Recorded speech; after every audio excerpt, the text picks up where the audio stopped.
Hello hi നമസ്തേ നമസ്കാരം. ഇന്ന് വെജിറ്റേറിയൻസിന് വേണ്ടിയിട്ടുള്ള ഒരു റെസിപ്പിയുമായിട്ടാണ് അമ്മ എത്തുന്നത്. നമ്മുടെ ഷീമ ചേമ്പ് ഉപയോഗിച്ചിട്ടുള്ള ഒരു ചേമ്പ് മസാല അല്ലെങ്കിൽ ചേമ്പ് പിരളൻ, ഏതാണ്ട് ഒരു നോൺ വെജ് മസാലയുടെയൊക്കെ സ്വാദുള്ളത് കൊണ്ട് തന്നെ ഇത് വെജിറ്റേറിയൻസിനും നോൺ വെജിറ്റേറിയൻസിനും ഒരുപോലെ ഇഷ്ടപ്പെടുന്നതാണ്. ചാനൽ ഒന്ന് സബ്സ്ക്രൈബ് ചെയ്യാൻ മറക്കരുത്. അമ്മയുടെ സ്വാദിഷ്ടമായ ചേമ്പ് മസാല കണ്ടിട്ട് നമുക്ക് തിരിച്ചെത്താം. അതിനു മുമ്പേ തന്നെ ഞാൻ ഒന്നുകൂടെ പറയട്ടെ, നിങ്ങൾക്ക് നമ്മുടെ റെസിപ്പീസ് എല്ലാം ഇഷ്ടപ്പെടുന്നുണ്ടെങ്കിൽ തീർച്ചയായും ലൈക്ക്, കമൻറ്റ് ആൻഡ് ഷെയർ. ഇതുപോലെയുള്ള വലിയ ചേമ്പ് ഒരു 5 പീസ് ഞാൻ എടുത്തിട്ടുണ്ട്. ഷീമച്ചേമ്പ് എന്നാണ് ഞങ്ങളുടെയൊക്കെ സൈഡിൽ പറയുന്നത്. നിങ്ങളുടെ സൈഡിൽ എന്താണ് പറയുന്നതെന്ന് എനിക്കറിയില്ല. എന്തായാലും ആ വലിയ ടൈപ്പ് ചേമ്പാണിത്. ഇനി ഇതിൻ്റെ തൊലിയൊക്കെ മാറ്റി നമുക്കൊന്ന് വട്ടത്തിൽ കട്ട് ചെയ്തെടുക്കാം. നീളത്തിൽ വേണമെങ്കിൽ അങ്ങനെയും കട്ട് ചെയ്തെടുക്കാം, കുഴപ്പമൊന്നുമില്ല കേട്ടോ. ഇതുപോലെ കട്ട് ചെയ്തെടുത്തിട്ടുണ്ട്. നന്നായിട്ട് കഴുകി വൃത്തിയാക്കി എടുത്തിട്ടുള്ളതാണ്. ഇതിനെ ഒന്ന് ചെറുതായിട്ട് നമുക്കൊന്ന് സ്റ്റീം ചെയ്തെടുക്കാം. ഇതുപോലെ ഒരു സ്റ്റീമറിലേക്ക് ഒന്ന് വെച്ച് കൊടുക്കാം.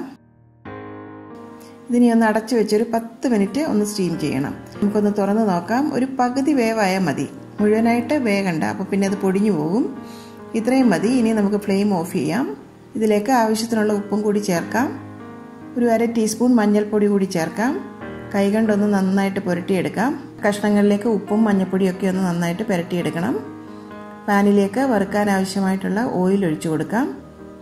ഏകദേശം ഒരു 1/4 കപ്പ് ഓയിൽ വേണ്ടി വരും. കാരണം എന്താണെന്ന് വെച്ചാൽ നമുക്കിത് വറുത്തെടുക്കുകയും കൂടെ വേണമല്ലോ. എണ്ണ നന്നായിട്ട് ചൂടായി വന്നാൽ ചേമ്പിൻ്റെ കഷ്ണങ്ങൾ ചേർത്ത് കൊടുക്കാം.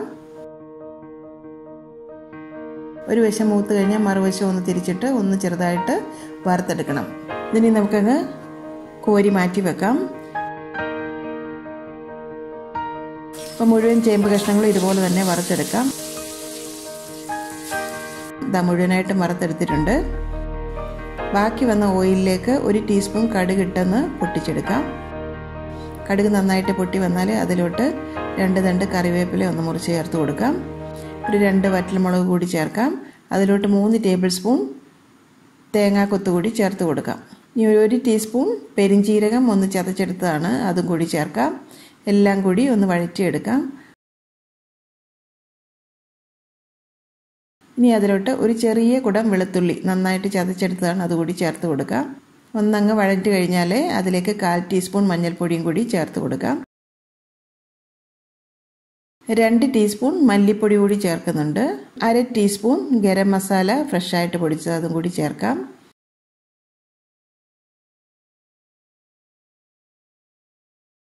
ഇനി ഈ മസാലയ്ക്ക് ആവശ്യമായിട്ടുള്ള ഉപ്പും കൂടി ചേർക്കാം. 2 ടീസ്പൂൺ കാശ്മീരി മുളക് പൊടിയും സാദാ മുളക് പൊടിയും കൂടി മിക്സാണിത്, അതും കൂടി ചേർത്ത് കൊടുക്കാം. നന്നായിട്ടങ്ങ് മിക്സാക്കി എടുക്കാം. ഒരു ചെറിയ കഷ്ണം പുളി ഒന്ന് പിഴിഞ്ഞ് നമുക്കിതിലേക്ക് ചേർത്ത് കൊടുക്കാം. നന്നായിട്ടൊന്ന് വഴറ്റിയെടുക്കാം. ഇനി ഇതിലേക്ക് നമ്മൾ ആ വറുത്ത ചേമ്പ് കൂടി ചേർത്ത് കൊടുക്കാം. നന്നായിട്ട് ഇളക്കി മിക്സ് ആക്കണം. ആ മസാലയൊക്കെ കഷ്ണങ്ങളിലേക്ക് നന്നായിട്ട് പുരണ്ട് കിട്ടണം.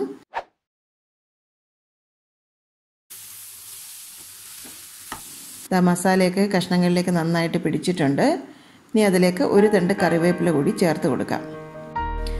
ഇത്രയേ ഉള്ളൂ. നല്ല അടിപൊളി ചേമ്പ് മസാല റെഡി ആയിട്ടുണ്ട്. ഇതിനെ ചേമ്പ് മസാല എന്നോ അതല്ലെങ്കിൽ ചേമ്പ് പിരളെന്നോ എന്ത് വേണമെങ്കിലും പറയാം. ഇതുപോലെ തയ്യാറാക്കി നോക്കാത്തവരുണ്ടെങ്കിൽ ഒരു പ്രാവശ്യം ഒന്ന് പരീക്ഷിച്ച് നോക്കുക. ചോറിൻ്റെ കൂടെയൊക്കെ നല്ലൊരു ടേസ്റ്റി ഡിഷാണ്.